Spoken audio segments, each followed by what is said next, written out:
পুরীর মন্দিরের ধাঁচে দীঘাতেও হবে রথযাত্রা ঘোষণা করে মুখ্যমন্ত্রী মমতা বন্দ্যোপাধ্যায় জানিয়েছেন, সোনার ঝাড়ুর জন্য নিজের অ্যাকাউন্ট থেকে 5 লাখ টাকা দেবেন। মুখ্যমন্ত্রী আরো জানিয়েছেন, এবছর রথযাত্রায় তিনি দীঘাতে থাকবেন।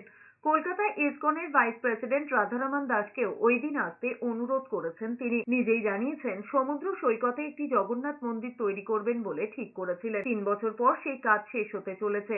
আন্তর্জাতিক মানচিত্রে দীঘার জগন্নাথ মন্দির জায়গা করে নেবে বলে আশা প্রকাশ করে মুখ্যমন্ত্রী বলেছেন, সারা ভারতের পর্যটক এবং ভক্তদের নজর কাড়বে দীঘার এই মন্দির। মুখ্যমন্ত্রী আরো বলেছেন, আগামী দিনে এ রাজ্যের সমুদ্র তীরে অন্যতম তীর্থধাম হবে জগন্নাথ মন্দির। রথযাত্রা এবার থেকে শুরু হবে এখানে, এবং আমরা একটা ট্রাস্টি তৈরি করেছি চিফ সেক্রেটারির নেতৃত্বে। তাতে জেলা শাসক, এসপি, সনাতন ধর্মের যে সভাধিপতি, ইসকনের যে পশ্চিমবাংলার চার্জে রাধারমণ বাবু আছেন, তাছাড়াও সনাতন ধর্মের লোকেরাও কিছু ডালার দোকান করবে।